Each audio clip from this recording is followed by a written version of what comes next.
যার জন্য আজকের এই আয়োজন, যার জন্য আমাদের উপস্থিতি, তার এই পৃথিবীতে আগমনকে আমরা শুভেচ্ছা জানাই, অভিবাদন জানাই এবং তার জন্য দোয়া করি।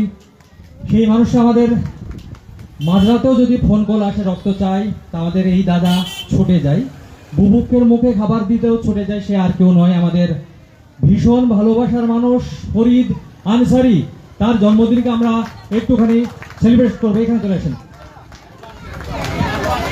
আসলে জন্মদিনটা দাদার কালকে, কিন্তু আজকে আমরা তো কালকে যদি আমরা পালন করি সেটা আমরা ঘরের লোকরাই করতে পারবো।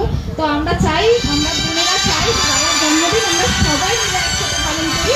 তাই আজকে আমরা তোমাদের সামনে এটা উৎসবটা পালন করছি।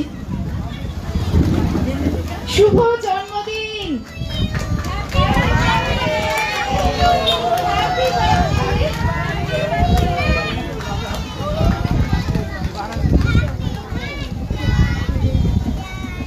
সবাই একটু জোরে হ্যাপি বার্থডে বা শুভ জন্মদিন বলে দাও। হ্যাঁ হ্যাঁ,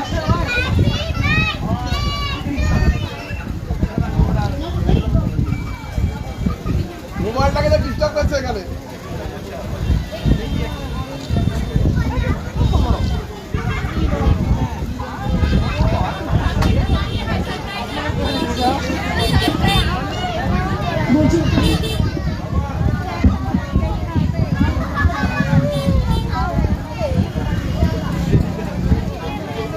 আমরা সবাই দোয়া করব তিনি এইভাবেই পীড়িতের পাশে থাকুন, যুবদের পাশে থাকুন, সমাজকে উন্নততর করুন, সবার সঙ্গে থাকুন। আমরা ওনার সঙ্গে আছি।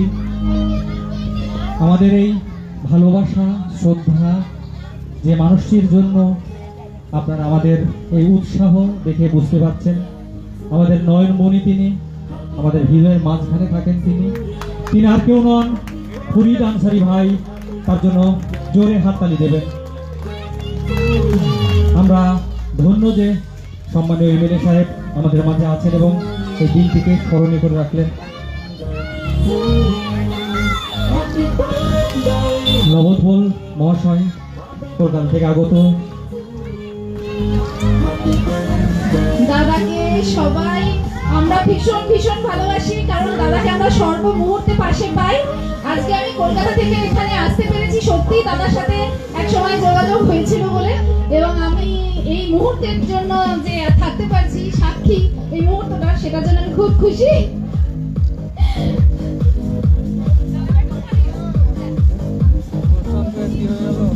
আমি বলছি আমাদের উদয়ের পথে একজন সদস্য রাহুল মির্জা, উনি এই কবিতাটি লিখেছেন। আমি একটু পাঠ করছি। পরম কর্তব্য পরায়ণ নির্ভীক সমাজসেবী মাননীয় ফরিদ বাবু, কর্ণধর উদয়ের পথে। হে নির্ভীক সমাজসেবক, তোমার কর্তব্য বোধ, ন্যায়, নিষ্ঠা ও সত্যের প্রতি অবিচলতা আমাদের মুগ্ধ করেছে। তুমি সদা জাগ্রত, শত প্রতিবন্ধকতা অতিক্রম করে তুমি প্রকৃত সমাজ সেবা করতে বদ্ধপরিকর। তুমি কত নিদ্রাহীন নিশি যাপন করেছ। তুমি মিষ্টভাষী, কর্মবীর, অকলঙ্ক চরিত্রের অধিকারী। তুমি মহাত্মার প্রতিমূর্তি মানুষের মাঝে। ওগো মহাত্মান, প্রতিক্ষণে ধরণীতে আসে কতজন, কে বা কারে রাখিবে স্মরণ। কর্মের মহিমা মাঝে অমর রবে তুমিও, অমর রবে কর্মফল মাঝে। তুমি সদা ব্যস্ত মানব কল্যাণে, তাই তো তুমি স্মরণীয় অন্তরের কারণে। তুমি রবে বরণীয় জীবন স্মরণে। জীবন কণ্টক মাঝে তুমি স্মরণীয়, দিবারাত্রি সদা ব্যস্ত তুমি। তুমি ছুটে যাও জলে, বনে, জঙ্গলে, শীত, গ্রীষ্ম, বর্ষা, ঝড়, বৃষ্টি, বাদলে, সদা কর্তব্যে অবিচল। তুমি সদা রবে মানুষের রাজনীতির ঊর্ধ্বে প্রাণের ঝুঁকি নিয়ে করে চলেছ সমাজের কত কল্যাণ। তোমার জীবন লক্ষ্য, তোমার জীবন দর্শনে আমরা বিস্মিত। হে বিশ্বই সমাজ সেবক, মহান আল্লাহর মঙ্গল বাড়ি বর্ষিত হোক তোমার সংসারে। তুমি আরোহণ করো পর্বত শৃঙ্গে, উন্নত হোক তোমার জীবন দর্শন। তুমি হও সত্যের প্রতিমূর্তি, তুমি চির জাগ্রত থাকো মানব হৃদয়ে। বিধাতার আশিসে তুমি হও সমীহান, মহিরহ রূপে প্রতিষ্ঠিত হও আপন অঙ্গনে। সুখ ও শান্তিময় হোক তোমার জীবন। অসংখ্য ধন্যবাদ। আমি সত্যি জানতাম না এদের এই আয়োজন সম্পর্কে। কবিতাটা খুব ভালো লিখেছেন রাহুল বাবু, ভালো আবৃত্তি করলো টুম্পা সাহা। আমি এমএলএ সাহেবের একটা সম্মতি ছিল, যার ফলে আমি এটা অ্যালাউ করেছিলাম, না হলে করতাম না। পরে দেখলাম যে আমারই জন্মদিন উপলক্ষে। তো আমি একটা কথা বলতে চাই, উদয়ের পথে 18 বছর আমরা সমাজ সেবা করছি। আমাদের রেজুলেশন প্রথম দিনে যেটা ছিল সেটা আজও আছে। আমরা কখনোই ব্যক্তি পূজা করি না এবং ব্যক্তিকে তুলে ধরে না। আজ অব্দি যে যত কর্মসূচি করেছি কখনোই হরিদানসারি করেনি, সেন্টু মণ্ডল করেনি, সীমন্ত করেনি, করেছে উদয়ের পথে। আমরা কেয়ারটেকার হিসাবে উদয়ের পথের কাজগুলোকে সামনের পথে নিয়ে যাওয়ার চেষ্টা করেছি, যার ফলে আজ অব্দি কখনো আপনারা দেখবেন না যে আমাদের কোনো ব্যানারে কোনো ছবি আমরা কোনোদিন রাখিনি। সেরকম ইচ্ছে থাকলে হয়তো আমার ছবি বড় করে এখানে রাখতে পারতাম, বা সেন্টুর ছবি বা রহমানের ছবি, কিন্তু আমরা এগুলো কখনোই অ্যালাউ করি না। আমাদের রেকর্ড বুক, সেখানেও আজকের এই 10টা মিনিট আমরা তুলব না।